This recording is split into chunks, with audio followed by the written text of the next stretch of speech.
Pour créer un nouvel itinéraire de voyage avec Walk the Line, je dois lui attribuer un nom et une catégorie. Par exemple, la catégorie par défaut, voyage, je valide. J'arrive sur la première étape de l'éditeur. Je définis la zone du monde dans laquelle s'inscrit mon voyage. Par exemple, j'étais en Australie et en Nouvelle-Zélande. Je tire sur les coins et je déplace la zone pour ajuster le cadrage.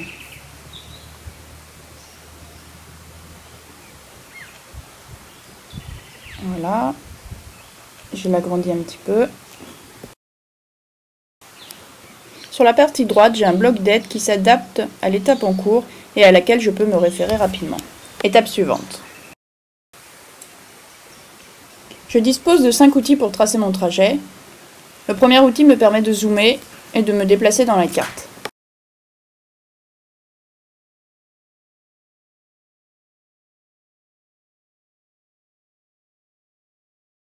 Le picto central me permet de revenir au niveau de zoom initial. Je sélectionne ensuite l'outil de tracé. Je dispose de plusieurs moyens de transport. Je vais choisir la voiture. L'option magnétisme des villes attire mon curseur sur les villes placées sur la carte. Et lorsque mon curseur passe sur une ville, son nom s'affiche en bas de la carte. Je vais commencer mon itinéraire à Sydney. Puis je vais suivre la côte vers le sud.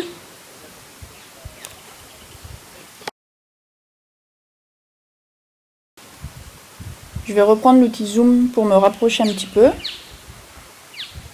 Voilà.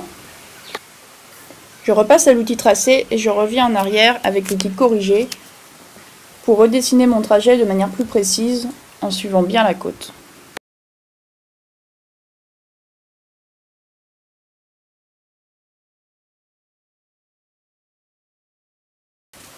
Je dézoome un peu pour voir l'ensemble de mon trajet et je prends l'outil point étape pour sélectionner des points importants de mon voyage sur lesquels je vais pouvoir ajouter des légendes avec l'outil légende. Le nom des villes sur lesquelles j'ai placé mon trajet apparaît automatiquement, mais je peux changer la légende. Je clique sur Adélaïde et sur éditer et je modifie la légende automatique. Départ vers la Nouvelle-Zélande. Je valide.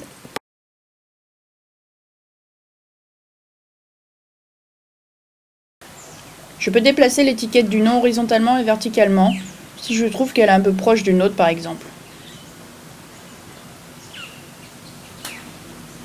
J'enregistre mon travail de temps en temps.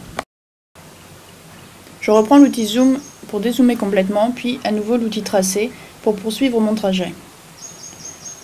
Je choisis l'avion pour aller jusqu'en Nouvelle-Zélande, puis le bus.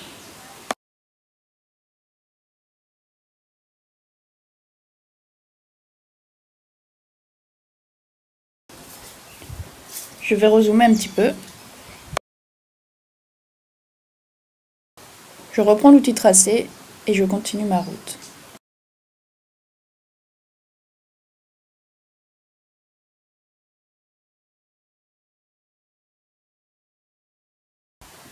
Je clique sur prévisualiser pour voir ce que ça donne.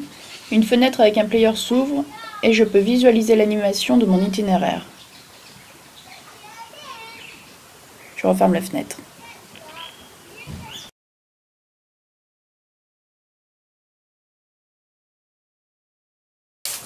Je choisis l'outil point étape pour sélectionner des points sur lesquels je veux ajouter d'autres légendes.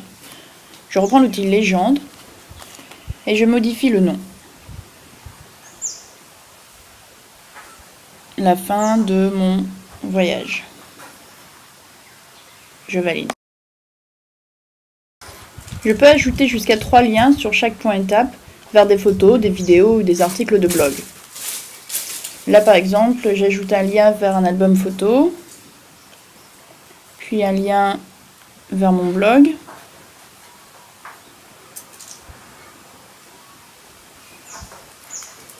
Et je n'oublie pas de valider.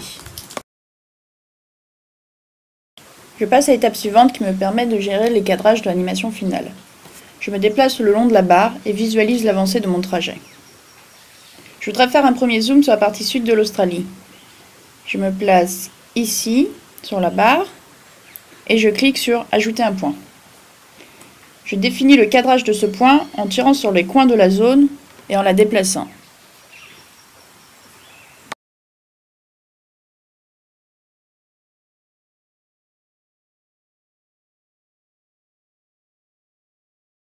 Une transition s'est créée entre les deux points, représentés par les pointillés. De même entre les deux derniers points. Je voudrais créer un plan fixe. Je me place ici sur la barre et j'ajoute un autre point qui va avoir automatiquement le même cadrage que le point précédent. Un trait plat apparaît pour représenter le plan fixe ou l'absence de transition.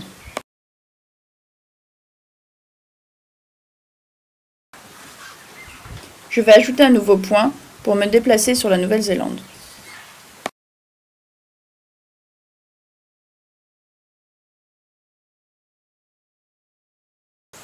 Comme j'ai modifié le cadrage, une transition s'est créée.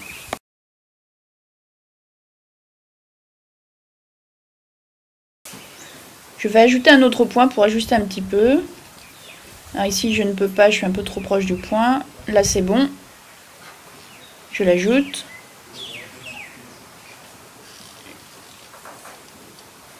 Je clique sur le point clé pour modifier son cadrage.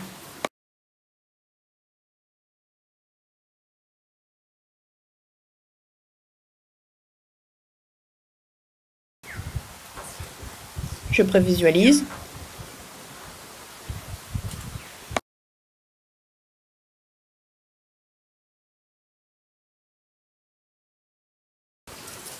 Je reviens à l'étape précédente et sélectionne le dernier outil qui me permet de gérer les styles de l'animation. Je peux choisir un thème par défaut dans la liste et modifier ensuite tous les styles un par un. Choisir le thème de coucher de soleil. Je peux ensuite modifier tous les styles de ce thème. Là, je vais modifier la couleur des points étapes, la couleur des textes des légendes,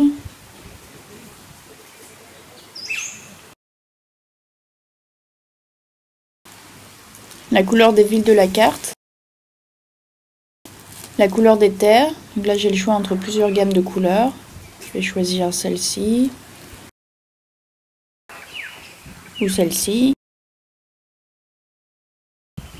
Je peux aussi jouer sur l'opacité de la couleur des océans pour faire des fonds plus ou moins foncés ou clairs. Et voilà, terminé. J'arrive sur ma page profil où je retrouve tous mes itinéraires dont celui que je viens de créer. Je le lance. Mon itinéraire se joue dans un player comme une vidéo. J'ai ici un bout de code à copier-coller pour placer mon itinéraire sur un site ou un blog et ici un lien pour l'envoyer directement à mes amis.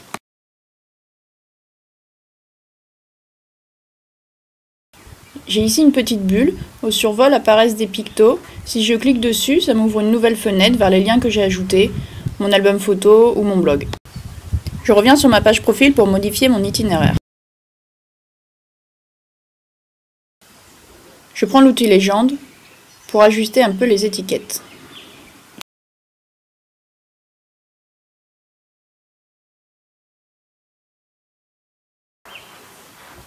Je reprends l'outil tracé pour poursuivre mon trajet. Je prends l'avion et je vais à Port Vila. Puis, je reprends l'outil légende pour corriger la dernière légende qui n'est plus du coup la fin de mon voyage. Je peux donc continuer mon itinéraire au fur et à mesure de mon voyage.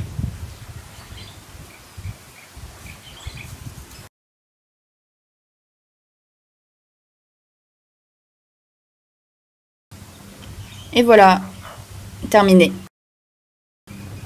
Je reviens sur ma page profil et je peux lancer mon itinéraire mis à jour.